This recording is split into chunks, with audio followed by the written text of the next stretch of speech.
You ever follow a trail through December snow, so cold it chews through your boots and bites straight into your bones, only to find something that stops you dead? I never thought I would, not until that morning, wind screaming through the Sacramento pines, my breath freezing in my beard like gray ash. I'd been tracking deer for 2 days, needed the meat. Winter was closing its fist, and a man alone in the mountains learns one lesson quick: think ahead, or die stupid. But then the trail changed. Blood drops, too fresh, too red, too human. My hand found the Winchester before I even knew I'd reach for it. Fingers stiff, heart hammering like it wanted out of my ribs. 3 years in those mountains taught me to listen to that voice in my skull that says something's wrong. The cavalry taught me the first part. What the cavalry didn't teach me, burying my wife and daughter, did. And then I saw her, an Apache woman, face down in frozen creek water, wrists bound behind her back with rawhide that cut deep, beaten so badly I couldn't tell if she was breathing. Some animal had dumped her there to die like trash. Every nerve in me begged to turn away. Keep walking, don't get involved. I'd sworn off wars the day I burned that blue coat and buried my past with Mary and Emma. This wasn't my fight, not anymore. Then her eyes opened, dark, defiant, unbroken, and I made a choice that changed everything. Think you'd have walked away? Maybe, but you didn't feel that cold biting your bones. Didn't carry the weight of a wife and daughter gone to fever, faces haunting every shadow. Stay with me, partner, because where this goes, you won't see it coming. December 1878, 40 miles east of Fort Sten, where the territory kept its secrets in pine and stone. I cut the rawhide from her wrists. She didn't flinch, didn't speak, just watched me with those black eyes, calculating whether I'd finish what the others started. Can't say I blamed her. I was 39, with a scar running ear to jaw, courtesy of an Apache lance back in '73.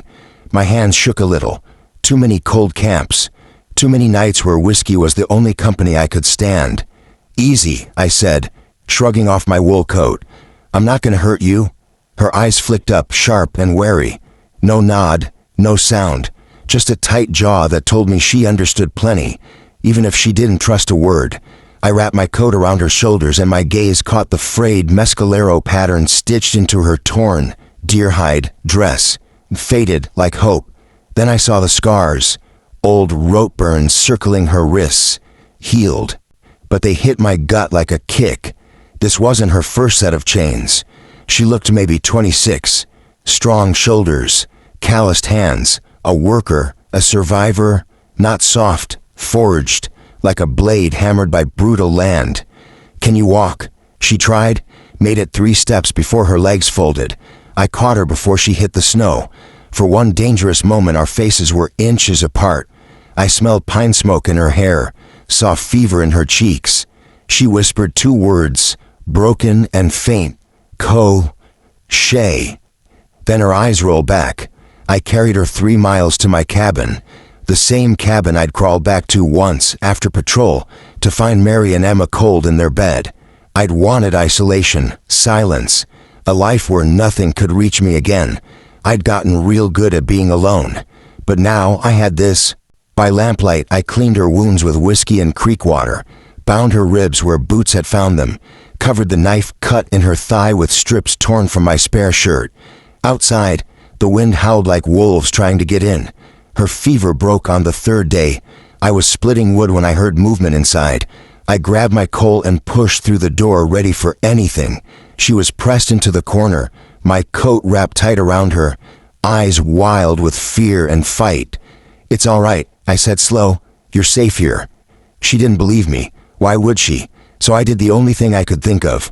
I set my gun on the table, far from both of us, and backed toward the door. "Food's there, water too. I'll be outside." Then I left her alone. Days passed in careful silence. I entered only to tend the fire and leave food. She watched me like a cornered animal, ready to bolt or bite. But she ate, and slowly. The wild panic in her eyes softened into something else. Weary curiosity, maybe.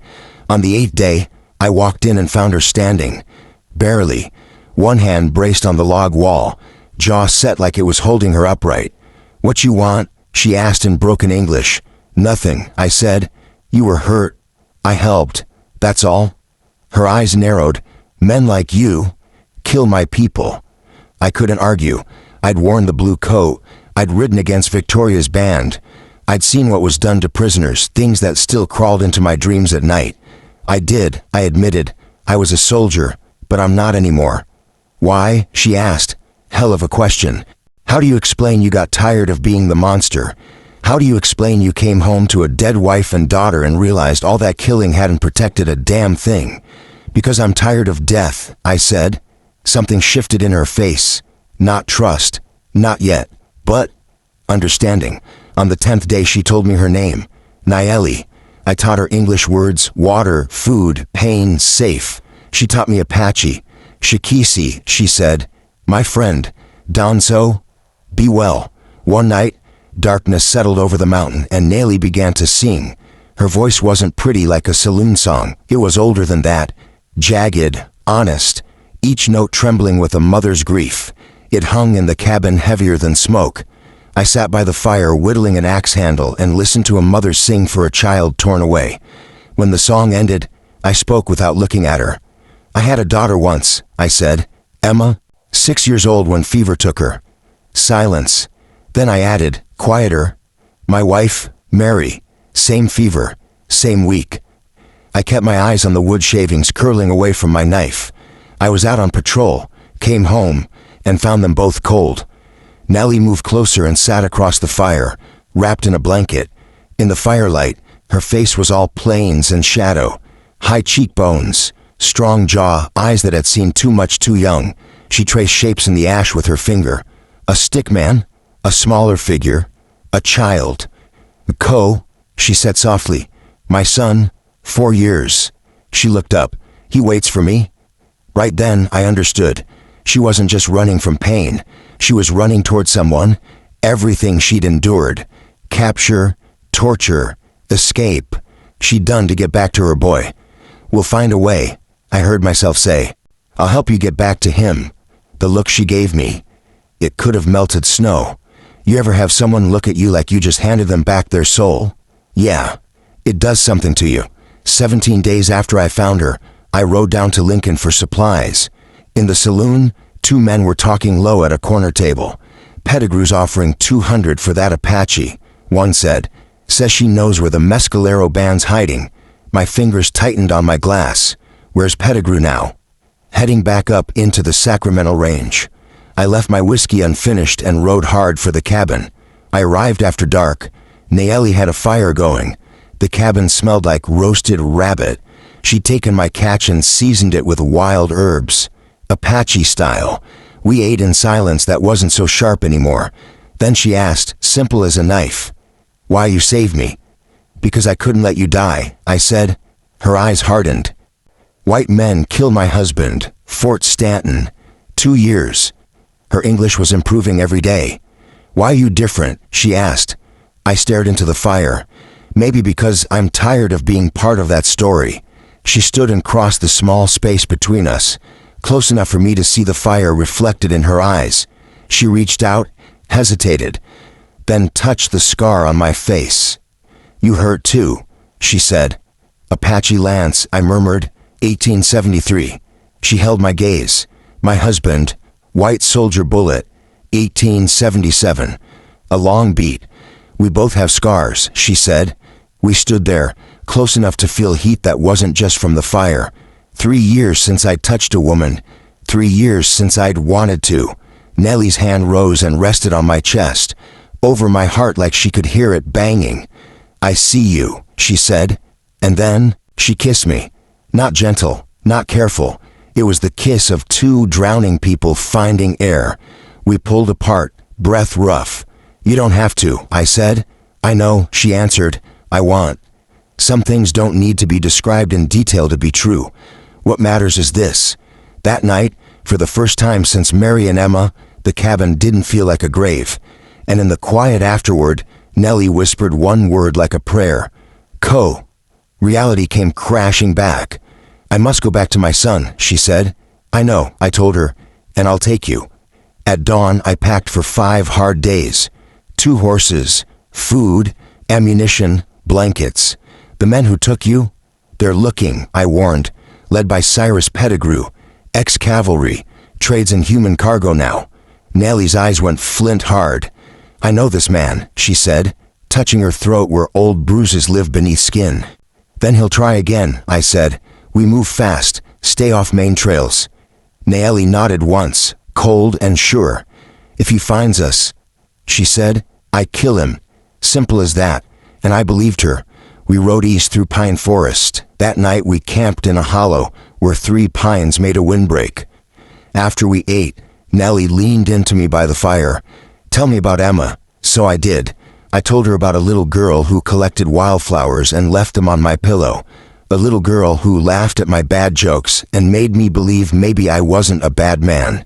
She would have liked you, I said. Nellie rested her head on my shoulder. When I return to my people, she said, they will ask about you. Tell them a white man helped you because it was right, I said. Nothing more. Nellie looked up. But it is more, she said softly. Day 2 brought heavy snow. We pushed on, slower now. At noon I saw tracks, 5 horses, and they were cutting a line that would intersect ours within a day. Pettigrew. That night we sheltered in a cave. Nellie pressed against me for warmth, trembling. I'm afraid, she whispered. Me too, I admitted. If they take me again? They won't, I cut in, my arms tightened around her. I promise you, they won't. She kissed me then, soft, lingering, like she was trying to memorize the taste of me. Tomorrow, bring blood, she said. And she was right. They came at dawn on day 3. 5 riders emerged from the tree line, fanning out to block the trail. The one in front sat tall, wearing a cavalry coat with the insignia torn off, like he wanted the authority without the shame. Cyrus Pettigrew.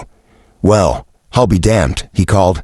Been a long time, you traitorous bastard. I stepped forward, Winchester in hand. Behind me, Nellie moved to the horses, reaching for the rifle. Pettigrew's eyes crawled over her like a bargain. That Apache's worth 200, he said. Hand her over and I'll let you right away. She's not for sale, I said. Pettigrew smiled without warmth. You testified against me, cost me my commission, my pension, everything. He leaned forward. And now you're protecting savages. What happened? You go native. I raised the Winchester. Last chance, I said. He laughed. Can't do that. I need that Apache. She knows where her people are hiding. Nellie's voice cut through the cold. Clear English, steady as steel. I am not afraid of you anymore, Snake. Pettigrew's grin sharpened. Don't worry, he said. I'll break that spirit before I sell you. Then his hand went for his gun. Everything happened in heartbeats. My Winchester barked. One rider dropped hard into the snow. Nellie's rifle cracked. Another man spun in his saddle, clutching his shoulder. Pettigrew fired. The bullet hit me high in the left shoulder and spun me down. Snow exploded around my face. Pain, white-hot and immediate. But I'd been shot before. You learn to work through it. Or you die. Nellie didn't hesitate. She dropped the rifle, yanked my Colt free, and fired twice. First shot hit Pettigrew in the chest. Second caught him in the throat as he toppled off his horse. The remaining riders wheeled and ran. Nellie knelt beside me, hands already pressing my wound. Blood seeped between her fingers, hot red against white snow. Stay with me, she demanded. I blinked up at her. You shoot good. You taught me, she snapped through tears. You stubborn man, you do not die. She tore cloth, packed the wound, bound it tight, talking in a mix of English and Apache prayers, curses, promises. Hoofbeats thundered and we both froze. But these weren't Pettigrew's men. 4 cavalry riders emerged from the trees, led by a grizzled sergeant. Dutch Kowalski, my old friend from Fort Stanton. Dutch dismounted, took in the scene. 2 bodies in the snow, me bleeding, an Apache woman holding a smoking gun. Jesus Christ, Dutch muttered. You always did have a talent for finding trouble, partner. Dutch, how? Figured you might need backup, he said. His eyes went to Nellie. This the Apache woman Pettigrew was hunting. She's not for sale, I rasped. Dutch snorted. Didn't figure she was. He helped me up. You're lucky. Bullet missed the bone. We reached the Mescalero camp on day 5. Dutch and his men escorted us, not as prisoners, but as protection. The camp was hidden in a canyon, maybe 30 people in wiki-ups. Old men, women, children. Then a little boy broke from the group. "Shima," he cried. Nellie slid off her horse and ran. She caught him up in her arms, both of them sobbing. Rapid Apache that needed no translation. A mother reunited with her son. I watched from my saddle, arm in a sling, heart cracking clean in two. An old Apache warrior approached me. His eyes had seen a lifetime of war. "You brought her back," he said. "She was never mine to keep," I answered. He studied me a long moment. "White men do as they wish." "Not this white man," I said. He nodded slowly. "You love her." "Yes," I admitted, "but she must stay for the boy." "I know," he said, and placed a weathered hand on my good shoulder. "You are an honorable enemy." Nellie returned with her son clinging to her hip. The boy stared at me with huge dark eyes. "This is my friend," Nellie told him in English. I dismounted careful and knelt, so I was eye level with the child. "Hello," I said. "Your mother, she's very brave." The boy buried his face in her neck. Nellie looked at me, and in her eyes was everything we couldn't say, everything we'd never have. She pressed her hand over my heart. "Shikisi," she whispered. "My friend." Then softer, "Shaddai." More than that, she kissed me once, long and final. Then she turned and walked into the camp, her son in her arms, and didn't look back. The ride back was silent. I didn't speak, just stared at the mountains and remembered firelight on her face, remembered laughter I didn't think I could still hear. 3 days later, Dutch left me at my cabin. "You gonna be all right?" he asked. "Eventually," I said. "She made the right choice for her son." Dutch nodded. "Still hurts like hell," I added. "Yeah," Dutch said. "That part doesn't go away quick." June 1879. I was mending fence when I heard hoofbeats. Old habits. My hand dropped to the coal on my hip. Then I saw her. Nellie rode a painted mare, hair long and loose in summer wind, wearing traditional dress, standing tall like she'd never been broken. I froze with the hammer in my hand, afraid to blink in case she was a ghost. She dismounted and walked toward me, stopping 3 feet away. "Co is safe," she said. "My people go south, Mexico. He goes with Uncle." "And you?" I asked, voice rough. "I stayed with him 6 months," she said, pressing a hand to her chest. "But my heart was not there." I dropped the hammer. "If you still want me," she began. I crossed the distance and pulled her into my arms, kissed her like a man drowning. "I waited every day," I said against her mouth. "I know." She smiled through tears. "It will be hard." "I don't care," I said. "Neither do I."